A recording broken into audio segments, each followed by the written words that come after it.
ओम शांति।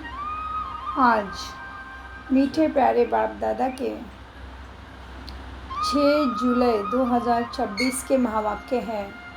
बाप दादा कहते हैं मधुबन से, महावाक्य में मीठे बच्चे, हाँ जी बाबा, जीते जी इस शरीर से अलग हो जाओ और शरीरी बन बाप को याद करो। इसको ही कहा जाता है डेड साइलेंस। महावाक्यों में बाबा कहते हैं अशरीरी बन जाओ, है ना। प्रश्न, तुम बच्चे अभी अपना फाउंडेशन मजबूत कर रहे हो। मजबूत किस आधार से मजबूती आत्मा में किस आधार से आती है? उत्तर, पवित्रता के आधार से मजबूती आत्मा में आ जाती है। जितना जितना आत्मा पवित्र अर्थात सच्चा सोना बनती जाती है, उतनी उसके अंदर गुण ज्ञान शक्तियों की मजबूती आती है। बाबा अभी स्वराज्य का फाउंडेशन इतना मजबूत डालते हैं जो आधा कल्प उस फाउंडेशन को कोई हिला नहीं सकता। तुम्हारे राज्य को कोई छीन भी नहीं सकता। गीत चला है, ओम नमः शिवाय, ओम शांति। बाबा कहते हैं मुझे याद करो अर्थात अशरीरी बनो, अर्थात डेड साइलेंस का अनुभव करो। जैसे मनुष्य मरते हैं तो डेड साइलेंस हो जाती है ना, कहते इनका शरीर शांत हो गया, शरीर और आत्मा अलग हो गई, खत्म हो गया, कहते हैं ना। यहाँ भी तुम बच्चे जब बैठते हो तो इसको डेड साइलेंस कहा जाता है। जीते जी अशरीरी बन जाओ, अपने को आत्मा समझो, बाप को याद करो। तुम जानते हो ये सच्ची शांति है। वो लोग शांति को नहीं जानते, डेड साइलेंस का अर्थ तो जानते ही नहीं। डेड साइलेंस क्यों कहते हैं? याद दिलाते हैं कि वो मर गया, शांत हो गया। तुम भी मर जाओ देह अभिमान से, तुम शांत हो जाओ अपने आत्मा के स्वधर्म में। बड़े बड़े लोग गांधी की समाधि पर जाते हैं, वहाँ जाकर कहेंगे डेड साइलेंस अर्थात शांति में बैठो। तुमको भी मालूम है हम आत्मा शांत स्वरूप है, दुनिया को पता ही नहीं। हम अपने स्वराज्य में टिक जाते हैं। हमारा स्वधर्म ही शांति है। हमारी आत्मा शांत स्वरूप है, उनको यह पता ही नहीं, इसलिए शांति मांगते हैं। आत्मा कहती है शांति चाहिए। आत्मा अपने स्वधर्म को भूली हुई है। वास्तव में आत्मा का धर्म ही शांत है। फिर आत्मा क्यों कहती है अशांति है? अशरीरी हो बैठ जाओ, तभी शांति का अनुभव होगा। माना आत्मा समझ के बैठो। वह तो हट से प्राणायाम चढ़ा देते हैं तो जैसे मर जाते हैं, उसको कहा जाता है आर्टिफिशियल शांति। शरीर के अंगों को ऐसे समेट के बैठ जाते जैसे मर गए हैं, लेकिन वो डेड साइलेंस नहीं है, वो हठ योग आदत से ऐसे शरीर को बना दिया। तुम बच्चों को तो पता है हमारा स्वधर्म ही शांत है। तुम आत्मा स्वराज्य ले रहे हो, आत्मा ही सब कुछ बनती है। आत्मा बैरिस्टर बनती है। आत्मा कहती है हमको राज्य चाहिए। आगे भी राज्य लिया था बाप से स्वर्ग का, अब फिर से लेने आए हैं। मनुष्य देहाभिमान में है तो दुख में है। अभी तुम समझते हो कि हम आत्मा है। अपने परमपिता परमात्मा से हम स्वराज्य लेने आए हैं। तुम आत्मा को राजाई चाहिए। क्या चाहिए हमें? सतयुग में राजाई बादशाही चाहिए। इस समय आत्मा स्वराज्य मांगती है। क्या है स्वराज्य? शांति, सुख, प्रेम, आनंद, शक्ति, पवित्रता।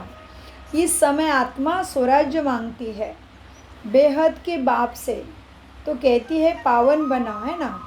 श्री कृष्ण को तो स्वराज्य था, फिर गुम हो गया। अब बाप आकर तुम आत्माओं को राज्य देते हैं। इसको राज योग कहा जाता है। परमपिता परमात्मा राजयोग सिखलाते हैं। मनुष्य देहाभिमानी होने के कारण कहते हैं मैं फलाना हूँ, मैं देह को ही समझ लेते हैं। मनुष्य मैं किसको समझते? देह को मैं समझते, लेकिन मैं आत्मा हूँ, देह मेरा एक वस्त्र है। कर्म करने के लिए आत्मा का चोला, आत्मा ने देह का चोला ओढ़ लिया है। जैसे शरीर को वस्त्र पहना दिया, वैसे आत्मा ने भी ये वस्त्र पहना है शरीर का। तो मनुष्य मैं देह को समझ लेते हैं, वास्तव में मैं आत्मा करती है। इसलिए डेड बॉडी नहीं बोलती है ना। आत्मा कहती है मैं यह चीज़ उठाता हूँ, फीमेल कहेगी मैं उठाती हूँ। वास्तव में आत्मा तो मेल ही है। मैं आप बाप, आत्माओं का बाप, मैं आत्मा बाप का बच्चा हूँ। हाँ? मैं आत्मा शिव बाप का बच्चा हूँ। आत्मा ही कहती है बाबा हम आपसे स्वराज्य स्वर्ग का ले रहे हैं। आत्मा को स्वराज्य देते हैं परम आत्मा। भक्ति और ज्ञान में देखो कितना फ़र्क है। शिव का मंदिर भी होता है, सबसे जास्ती घंटे भी शिव के मंदिर में बजते हैं, उनको जगाते हैं। जगाते तो सबको है, सवेरे सवेरे बैंड बाजा बजाते हैं। यहाँ बाप बच्चों को जगाकर देवता बनाते हैं। घंटी आदि बजाने की कोई बात नहीं। बाप कहते हैं तुमको स्वराज्य चाहिए तो पहले हाँ जी मन बुद्धि संस्कारों से पवित्र बनो। देवता कोई बन नहीं सकता पवित्रता के बिना, शुद्धि के बिना। तो बाबा कहते हैं एम ऑब्जेक्ट बुद्धि में रहती है ना। स्टूडेंट कहेंगे हम यह मैट्रिक पास करेंगे, फिर यह करेंगे, यह करेंगे। सन्यासी चाहेंगे हमको शांति मिले। यह एक कहानी भी है ना। रानी के गले में ही हार पड़ा था और ढूंढती रहती है बाहर। तो वह भी शांति को सभी बाहर ही ढूंढते हैं, लेकिन वास्तव में शांति अपने अंदर है। हाँ जी, लेकिन जानते नहीं। हाँ जी, जानते नहीं हैं। हाँ, तो बाबा कहते शांति को बाहर ढूंढते हैं, परंतु आत्मा तो स्वयं ही शांत स्वरूप, शांति सागर की लाडली संतान, शांति धाम में रहने वाली है। यह मनुष्य नहीं जानते हैं। आत्मा अपने स्वधर्म को भूल अपने को शरीर समझ बैठी है। पाप फिर स्मृति दिलाते हैं कि तुम आत्मा हो, तुम आत्मा ने ही 84 जन्म भोगे हैं। ये बातें दूसरे कोई समझ भी ना सके और समझा भी नहीं सके। बाप के सिवा ये बातें दूसरा कोई समझा ना सके। बाप कहते हैं बच्चे तुम अपने जन्मों को नहीं जानते हो, मैं बताता हूँ। तुम हो ब्रह्मा कुमार कुमारियाँ, बाप ने समझाया है। सिवाय पवित्रता के ज्ञान की धारणा हो नहीं सकती। कहते हैं ना चरणी के दूध के लिए सोने का बर्तन चाहिए, तो इसमें भी सोने का बर्तन माना आत्मा पवित्र चाहिए। आत्मा बाप को याद करने से सच्चा सोना बन जाती है। बाप भी सच्चा सोना है ना। आत्मा बाप को याद करती है तो ज्ञान आ जाता है। तुम सच्चा सोना पवित्र थे। ये ज्ञान का असर किसी को होता नहीं। बाप कहते हैं मैं तुम आत्मा को स्वराज्य स्वर्ग का देता हूँ।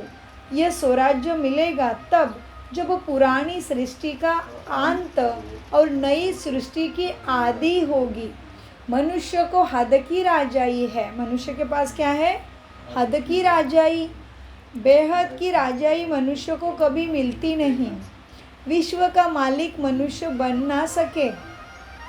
हाँ, तुम बनते हो विश्व का मालिक, क्योंकि तुम जब स्वर्ग में राज्य करते हो तभी सारी आत्माएं ऊपर बैठी है ब्रह्मलोक में, है ना। तो क्या होगा, सारी धरती पे हमारा राज्य हो गया ना, तो हो गया ना विश्व के मालिक। तो तुम बनते हो विश्व के मालिक बाप द्वारा। कौन है बाप? हाँ जी, शिव बाबा हमारा परमपिता परमात्मा बाप है आत्माओं का। तो भगवान बाप को ही तुम्हारे 84 जन्मों का मालूम है। देवताएं अपने जन्मों को जान नहीं सकते, अगर जान जाए तो दुखी हो जाए, क्या उनको भी लगेगा अरे हम सीढ़ी उतरने वाले हैं तो सुख ही गायब हो जाएगा। हाँ जी, अभी हम जानते कि हम चढ़ रहे हैं। हाँ, तो देवता अपने जन्मों को जान नहीं सकते, अगर जान जाएंगे तो दुखी हो जाएंगे, क्या सीढ़ी उतरते जाएंगे, सोचेंगे फिर राजाई का सुख ही गुम हो जाएगा। यह तुमको पता है, जानते हैं कि हम आत्मा है, इसमें कोई संशय की बात ही नहीं। एक दो से सुनकर वृद्धि होती जाती है बच्चों की। यहाँ यह देवी धर्म का झाड़ स्थापन हो रहा है बाप के द्वारा, तुम समझ सकते हो। ये हमारे ब्राह्मण कुल का बच्चा आया हुआ है, इसने पूरी भक्ति की है, अभी फिर बाप से वर्षा लेने आया है। ज्ञान पूरा होता है तो फिर भक्ति शुरू होती है, ये किसी को पता ही नहीं। मकान भी नया और पुराना होता है ना, कच्चे मकानों की आयु ज़रूर कम होगी। आजकल मकान बहुत पक्के बनाते हैं, भला अर्थक्वेक आदि हो तो भी मकान गिरे नहीं, इस तरह से बनाते हैं, बहुत मजबूत बनाते हैं, जैसे एसवीसीटी है फाउंडेशन जास्ती पक्का बनाते हैं। अब फाउंडेशन पड़ रहा है किसका? राज्य का, स्वर्ग का। आत्मा को 21 जन्मों के लिए राज्य मिलता है। यहाँ की राजाई तो कुछ है ही नहीं, आज राजाई है, कल किसी ने चढ़ाई कर दी, लड़ाई हो गई तो राजाई खल्लास। फाउंडेशन कोई का है नहीं, मनुष्य का भी फाउंडेशन नहीं, आज है कल मर जाए। अभी तुम्हारा फाउंडेशन बाबा पक्का डालते हैं, जो 21 जन्म तुम राज्य भाग्य पाते हो, तुम्हारी राजाई का पक्का फाउंडेशन पड़ता है, तुमको कोई भी धरती का तूफान हिला ना सके। गीता में भी कहते हैं, श्रीमद् भगवत गीता में भी कहते हैं, भगवान हमको स्वराज्य देते हैं, माना बाबा हमको स्वराज्य देते हैं। भगवत गीता में भी कहते हैं बाबा हमको स्वराज्य देते हैं, जिसको कोई हमसे छीन ना सके, गिरा भी ना सके। ऐसे बादशाही भगवान हमें अभी देते हैं, जो ज़रा भी दुख की बात ही नहीं रहती। आत्मा को कितना खुशी होनी चाहिए, निश्चय है ना, निश्चय तो है ना कि भगवान आया है, स्वर्ग स्थापन हो रहा है, कलयुग के दुखों का विनाश समाप्ति होनी है, निश्चय है ना। हाँ जी, निश्चय नहीं तो वो स्वर्ग में चलने के लायक भी नहीं। इतने ढेर ब्रह्मा कुमार कुमारियाँ वृद्धि को पाते रहते हैं। तुम जानते हो ज्ञान सागर पतित पावन हमको पढ़ाकर राजयोग सिखा रहे हैं। हमारे लिए भगवान टीचर गुरु सद्गुरु बन गया है। तुम जानते हो ज्ञान सागर परमपिता शिव परमात्मा देवादिदेव महादेव पतित पावन हमको पढ़ाकर राजयोग सिखा रहे हैं। वो फिर कह देते श्री कृष्ण ने सिखाया। यह कैसे समझे? शिव बाबा ने मनुष्य तन में आकर ये राजयोग सिखाया है। भारत ही पवित्र था, अब अपवित्र पतित है। देवताओं के आगे जाकर उन्हों की महिमा गाते हैं, शिव के आगे कभी ऐसे नहीं गाएंगे। तुम सर्वगुण संपन्न 16 कला संपूर्ण हो, ऐसे शिव को कभी भी नहीं गाएंगे। लेकिन देवताओं के आगे जाके गाते हैं, क्या गाते? देवताओं के आगे महिमा, तुम सर्वगुण संपन्न हो, 16 कला संपूर्ण हो, संपूर्ण निर्विकारी हो, मर्यादा पुरुषोत्तम हो, अहिंसा डबल अहिंसक हो, ऐसे कहते। अहिंसा परमो धर्म एवं डबल अहिंसक, ऐसे गायन देवताओं का करते। शिव के आगे कभी भी ऐसा गायन नहीं करते हैं। शिव की महिमा अलग है, देवताओं की महिमा अलग है। शिव को कहते पतित पावन, ज्ञान का सागर, सर्व का सदगति करने वाला, लिबरेटर, गाइड, गॉड, ईश्वर, अल्लाह, प्रभु, खुदा, ऐसे ऐसे शिव के लिए कहते हैं। तो देवताओं की महिमा अलग है, परमपिता परमात्मा शिव की महिमा अलग है। शिव की महिमा अलग है, वो ज्ञान का सागर, पतित पावन, सर्व का सदगति करने वाला, सर्व की झोली भरने वाला भोलेनाथ है। सर्व की झोली सुख से भरता है। ऐसे बाप को सब भूले हुए हैं, ऐसे बाप को सारी आत्माएं भूल गई है। परमपिता परमात्मा को ही बुलाते हैं कि आकर हमारे दुख हारो देवा, सुख दो, पतित पावन आ जाओ। सुख करता दुख हरता तो एक ही है, कौन? परमपिता शिव बाबा। उनकी ही तो श्रेष्ठ मत है, उसको ही श्रीमत कहते हैं। वह है ही श्री श्री भगवान की मत, जो अभी तुम्हें मिल रही है मुरली के द्वारा, सहज राजयोगा के द्वारा, जिससे तुम बच्चे भी श्रेष्ठ बनते हो। तुम नेक्स्ट टू गॉड बनते हो। गॉड नंबर 1 तो तुम्हारा दूसरा नंबर लग जाता है, फिर गॉड के बाद श्रेष्ठ कोई नहीं है, तुम ही बच्चे हो। वह है श्री श्री भगवान की मत, जिससे तुम बच्चे भी श्रेष्ठ बनते हो। गवर्नमेंट भी कहती है ना कि भ्रष्टाचारी ये दुनिया है। अब श्रेष्ठ कौन बनाएगा यह भी नहीं पता उनको। कहते हैं बहुत भ्रष्टाचारी दुनिया तो है, लेकिन इस दुनिया को अभी श्रेष्ठाचारी कौन बनाए किसी को भी पता नहीं है। समझते साधु लोग बनाएंगे, परंतु वह तो श्रेष्ठ बना नहीं सकते। यह तो बाप का ही काम है ना। हाँ, भ्रष्टाचारी से श्रेष्ठाचारी आत्माओं के संस्कार बाप ही इसी शिक्षा से बनाते हैं। इसलिए उसको सद्गति दाता, सद्बुद्धि दाता भी कहते हैं। यह तो बाप का ही काम है ना, सबको श्रेष्ठाचारी बनाना। पहले एक राजा के हुक्म पर चलते थे। सतयुग में तुमको कोई वजीर आदि की सलाहगारी की ज़रूरत ही नहीं, इतने सक्षम तुम ही बनते हो कि राज्य करते हो। बादशाह में भी ताकत रहती है। वजीरों का नाम गाया ही नहीं जाता। वहाँ पे वजीर की तुम्हें ज़रूरत ही नहीं है राज्य चलाने के लिए। सतयुग में, स्वर्ग में तुम समझते हो हमने विश्व का मालिक बन राज्य चलाया था। कहा? सतयुग त्रेता में। ऐसे ही जाकर चलाना है जैसे पहले चलाया था। ये चक्र है बरोबर। सतयुग में लक्ष्मी नारायण का राज्य था ना। हर एक को अपनी अपनी राजधानी मिलेगी। श्री कृष्ण को अपनी राजधानी होगी। दूसरे भी जो राजाएं होते हैं ना, कम से कम 8 तो राजाएं हैं ना, इसलिए श्री कृष्ण जन्माष्टमी गाते हैं। हाँ, कम से कम 8 तो राजाएं हैं ना। फिर 8 है व 108 है, आगे चल पता पड़ जाएगा। ऐसे नहीं कि जो पिछाड़ी में ज्ञान देता है वही अभी देंगे। जो जिएंगे बाप ज्ञान देते रहेंगे। देना ही है बाप को। ड्रामा में नूंद है, बाप आता है सद्गति दाता, सद्गति करने। परमात्मा का अभी पाठ चल रहा है। यह ज्ञान देने का पाठ अभी ही नूंदा है, अभी नहीं तो फिर वो कभी भी नहीं देता, आता भी नहीं है। बाप कहते, हाँ जी, अभी के संगम पे आते हैं। बाप कहते हैं मीठे बच्चे, आगे चल तुम बहुत समझने वाले हो। आगे चल तुम सारी बातें समझने वाले हो कि भगवान कितना बराबर बता रहा है। जैसे जैसे उन्होंने बताया वैसे ही चल रहा है दुनिया की हालत।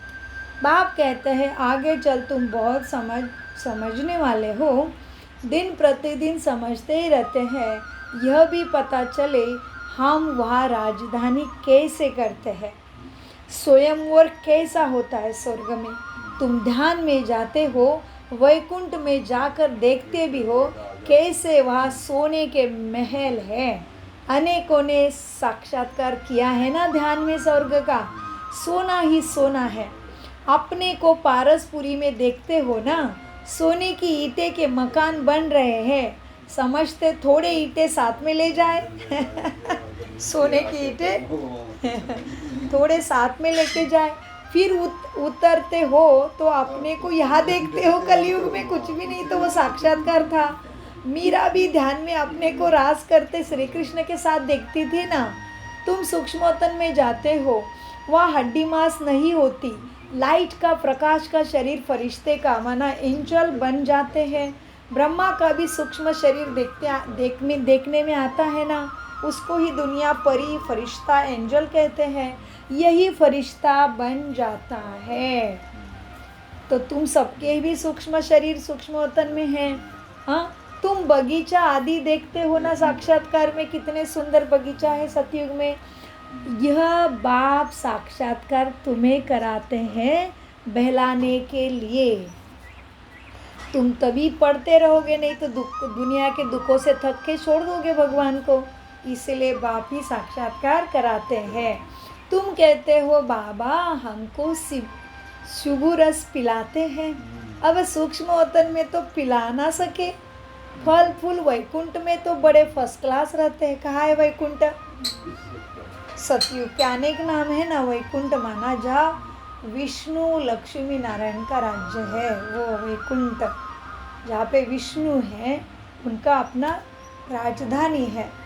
राजा जितना सुखी उतनी सुखी प्रजा भी है। प्रकृति भी अपने ऑर्डर में रहती है। ना ही भूचाल मचेगा, ना ही आकाश फटेगा, ना ही अग्नि ज़्यादा प्रज्वलित होगी। जितना ज़रूरी उतना ही संतुलित मात्रा में ही 5 तत्व अपने ऑर्डर में रहते हैं। उसको कहते हैं वैकुंठ, स्वर्ग, सतयुग, शिवालय। अनेक नाम है स्वर्ग के। तो बाबा कहते हैं बच्चे देखो, अब वह तो वैकुंठ में हो गया ना, हाँ, तो मीरा उसको कहाँ साक्षात्कार करती है? द्वापर युग में कृष्ण को देखती है ना। तो ये बाबा ही साक्षात्कार से तुम्हें बहलाते रहते हैं। अब देखो, फूल फल सब कुछ वैकुंठ में बड़े फर्स्ट क्लास होते हैं। सूक्ष्म वतन में तो बगीचा नहीं होगा। तुम बताते हो कि बगीचे में गए, फिर वहाँ प्रिंस था, वो तो वैकुंठ हो गया ना। फिर वैकुंठ के वैभव यहाँ मिल ना सके। वहाँ तो फर्स्ट क्लास वैभव होते हैं तुम्हारे पास। बाप कहते हैं बच्चे, हम तुमको वैकुंठ का मालिक बनाते हैं। यहाँ तो दुख ही दुख है। कोई ऐसे मनुष्य नहीं जो ऐसा ना कहे कि हे भगवान दुख से छुड़ाओ। ऐसा सारे कहते हैं, एक भी नहीं क्यों कहता है कि मेरे पास सारे सुख है भगवान की, मुझे याद की ज़रूरत नहीं। ऐसा कोई नहीं मिलेगा अभी तुम्हें। हर कोई कहता है भगवान दुख से छुड़ाओ। यहाँ तो दुख ही दुख है। कोई ऐसा मनुष्य नहीं जो ऐसा ना कहे कि हे भगवान दुख से छुड़ाओ। एक भी नहीं मिलेगा। भगवान को प्रार्थना नहीं कर रहा ऐसा एक भी मनुष्य नहीं मिलेगा। सभी उसको पुकार रहे हैं, दुख से छुड़ाने की मांग कर रहे हैं। दुख में ही भगवान को याद करते हैं। श्री कृष्ण के पुजारी कहेंगे कृष्ण कहो, हनुमान के पुजारी कहेंगे हनुमान जी की जय बोलो। यहाँ बाप कहते हैं बच्चे निरंतर मुझ बाप को याद करो, क्योंकि देवी देवता जन्म मृत्यु के चक्र में आ गए हैं, तो तुम्हारी सदगति वो अभी कर नहीं सकते। मैं ही केवल जन्म से परे हूँ, जन्म मृत्यु से न्यारा हूँ, तो मेरी शक्ति सदा है, इसलिए मैं सदा ही शिव हूँ। तो मेरे से जब मन बुद्धि लगाते हो तो तुम्हारे अंदर दैवी गुण शक्तियाँ चार्ज हो जाती है। तो बाबा हो गया सुप्रीम बैटरी, इसलिए उसको कहते हैं सुप्रीम फादर, है ना। तो अभी क्या हो गया, हम आत्मा की बैटरी तमो प्रधान विकारों के कारण हो गई है। सुप्रीम बैटरी के साथ कनेक्ट करने के मन बुद्धि की तारे हैं। मन बुद्धि की तार जोड़ेंगे तो हमारी बैटरी भी चार्ज होनी है। हो नहीं सकता, विधि सही है तो प्राप्ति हो नहीं, ऐसे हो नहीं सकता। विधि को पकड़ना पड़े। क्यों? विधि है तो सिद्धि भी है। मीठे बच्चे देखो, अब बाप कहते हैं देखो, देवताओं की पुजारी कहेंगे उस देवता को याद करो। अभी श्री कृष्ण की पुजारी कहेंगे श्री कृष्ण को याद करो। हनुमान के पुजारी कहेंगे हनुमान को, हनुमान के लिए जय जय बोलो। यहाँ बाप कहते हैं बच्चे निरंतर मुझे याद करो। याद में अंतर मत पड़ने दो, तभी श्वास खत्म होने से पहले संपूर्ण संपन्न बाप समान बन के बाप के साथ चलेंगे। ऐसे याद करो जो अंत काल कोई की भी स्मृति न आए। देखो, भक्ति में काशी गलवट खाते थे, उसमें किए हुए पापों की ऐसी महसूसता आती है जैसे जन्म जन्मांतर के सजाए भोगते हैं। बहुत पाप किए हैं मनुष्य ने, इसको कहा जाता है पाप आत्माओं की दुनिया, इसलिए दुख आ गया। आत्मा पापी हो गई है, आत्मा ही बाप को बुलाती है पावन बनने के लिए, मतलब ज़रूर पतित पापी हो गई है। तो बाप ही पाप कटेश्वर है, बाप ही भोलानाथ है, बाप ही मन बुद्धि के सारे बीमारी का वैद्यनाथ है। जो बाप की महिमा है वो देवताओं की महिमा नहीं है। इसलिए बाप कहते हैं मुझे याद करो। तभी तुम्हारे पाप भस्म हो जाएंगे। दो मार्ग देते भगवान, याद से जला दो या भोग के जला दो। कर्म योगी बनना है या कर्म भोगी बनना है तुम्हारे हाथ में है। आत्मा ही बाप को बुलाती है, हे परमपिता परमात्मा, हे परम धाम के रहने वाले शिव बाबा, हमें दुख से छुड़ाओ। आत्मा ही बाप को बुलाती है। अब उनका असली नाम तो एक ही है, क्या? शिव ही है। उनका असली नाम शिव है। बाकी के नाम उनके कर्तव्य कर्मों की वजह से पड़े हैं।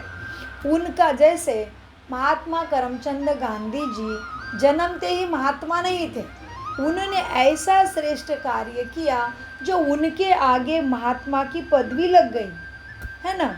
तो इसीलिए बाबा कहते हैं मेरा असल नाम तो शिव है। और फिर उसके गुण ज्ञान शक्तियों के कारण, उसके कर्तव्य कर्मों के कारण हमने सोमनाथ, विश्वनाथ, महाकालेश्वर, पापकटेश्वर कितने उसके नाम रख दिए हैं, क्योंकि उसका वैसा काम है, वैसे उसके लक्षण है, उससे वैसा नाम है। लेकिन मुख्य नाम है उसका शिव। तो बाबा कहते हैं बच्चे देखो क्या है, अब मेरा नाम तो असल में शिव है, लेकिन अनेक नाम भक्ति में रख देते हैं।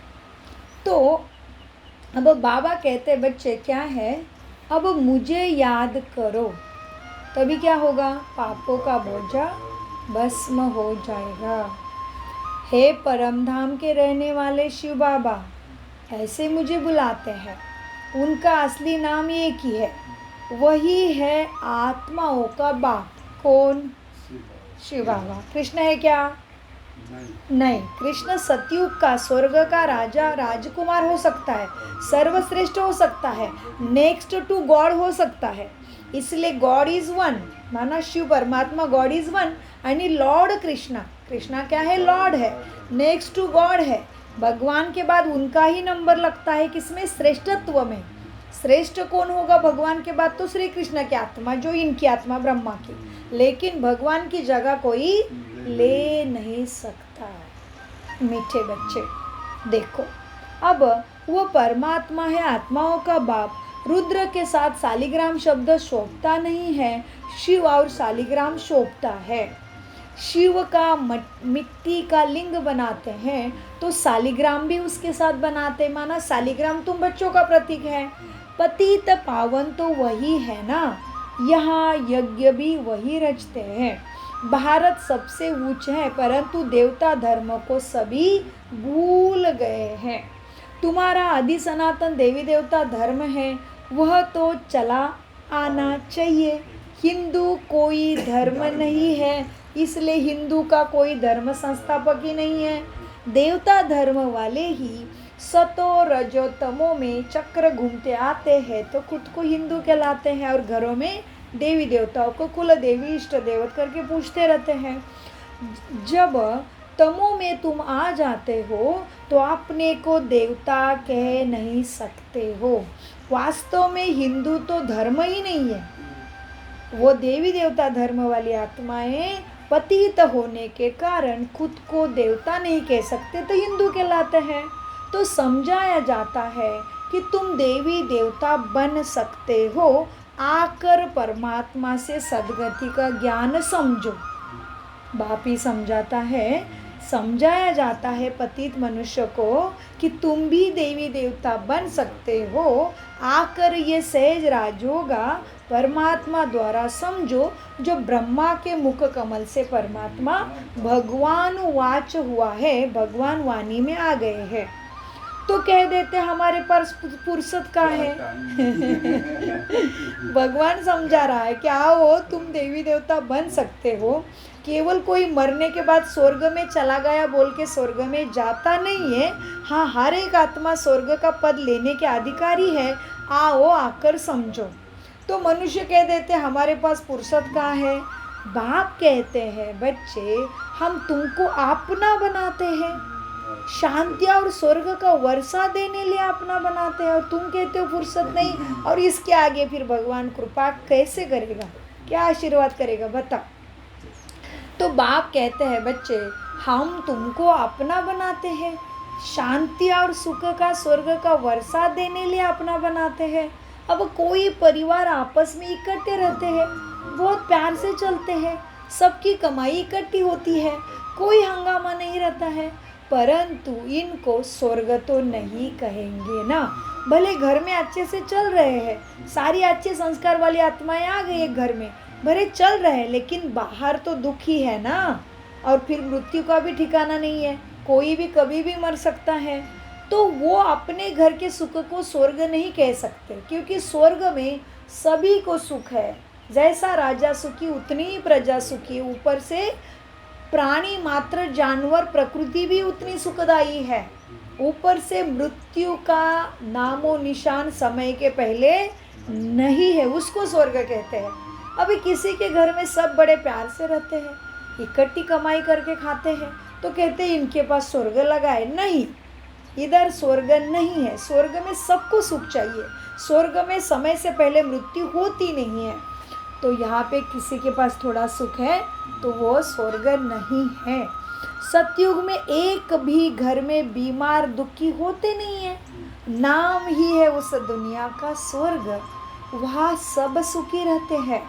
बाप से तुम सदा सुख का वर्षा लेने अभी आए हो, तुमको ये सदगति का ज्ञान मिला है। कहते हैं बाबा आप ही पतित पावन हो। कौन कहती है बाबा को आप पतित पावन हो? हम आत्माएं कहते हैं। कहते हैं बाबा आप ही पतित पावन हो, हमको भी पावन बनाओ। मुझे कितना पुकारते हैं। बाप के साथ तुम बच्चों भी, बाप के साथ तुम बच्चों भी खुदाई खिदमतगार हो। खुदाई खिदमतगार मतलब खुद जो धरा पे आया है उसको माँ के गर्भ से जन्म नहीं लेना पड़ता, वो पुनर्जन्म में नहीं आता, खुदाई खुद ही धरा पे आता है।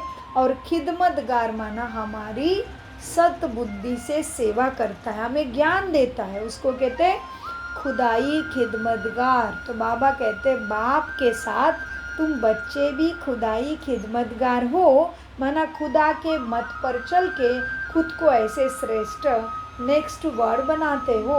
माना वो देवादिदेव महादेव है तो हम देवी देवता बनते हैं। हाँ, फिर इसमें भी क्या है, तुम्हारे लिए बाबा ने खुला रखा है सारा। क्या अष्टरत्नों में आना चाहते हो, नवरत्नों में आना चाहते हो, 108 देवी देवताओं में आना चाहते हो, या 16,108 में आना चाहते हो, या लास्ट में 33 कोटि में आना चाहते हो, तुम्हारे हाथ में है। बाप सबको एक जैसा सिखाता है, जो पुरुषार्थ करेगा ऊंच पद पाएगा। इसलिए 108 की माला भक्ति में जपते हैं, अर्थ कुछ भी नहीं जानते। तुम ही आत्माओं से में 108 आत्मा ऐसे हैं जो बाबा से पास विथ ऑनर हो जाते हैं, माना सारे गुण और शक्तियों को अपने अंदर धारण करते हैं जब भगवान पढ़ा रहा है तभी। अच्छा, मीठे मीठे सिखिलदे बच्चों प्रति माता पिता बाप दादा का याद प्यार और गुड मॉर्निंग। रूहानी बाप की रूहानी बच्चों को नमस्ते। हम रूहानी बच्चों की रूहानी बाप दादा को याद प्यार गुड मॉर्निंग। नमस्ते प्यारे बाबा, नमस्ते। हम है सद्बुद्धि से, आत्मा अभिमानी स्थिति से सच्ची गीता ज्ञान को समझते, धारण करते और कराते। धारणा, स्वराज्य लेने के लिए पवित्रता का फाउंडेशन अभी से मजबूत करना है।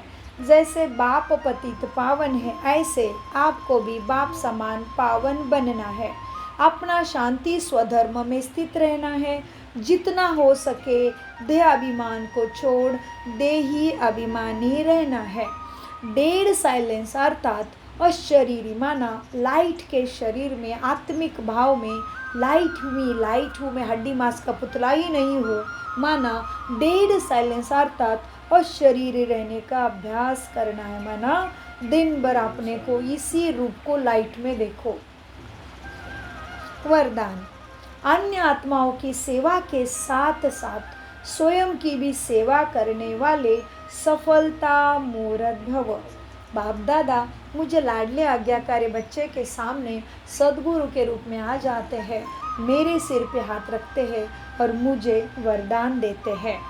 अन्य आत्माओं की सेवा के साथ साथ अन्य आत्माओं की सेवा के साथ साथ स्वयं की भी सेवा करने वाले स्वयं की भी सेवा करने वाले सफलता मूर्त भव सफलता मूर्त भव। वरदान का विस्तार है। सेवा में सफलता मूर्त बनना है तो दूसरे की सर्विस के साथ साथ अपनी भी सर्विस करो, माना आत्माभिमानी बन। आत्मा के ज्ञान गुण शक्तियों को जरूर धारण करो, अब भी करो, कल पे नहीं छोड़ो। फिर बाबा कहते वरदान के विस्तार में, सेवा में सफलता मूर्त बनना है तो दूसरे की सर्विस के साथ साथ अपनी भी सर्विस करो। जब कोई भी सर्विस पर जाते हो तो ऐसे ही समझो कि सर्विस के साथ साथ अपने भी पुराने संस्कारों का अंतिम संस्कार करते हैं।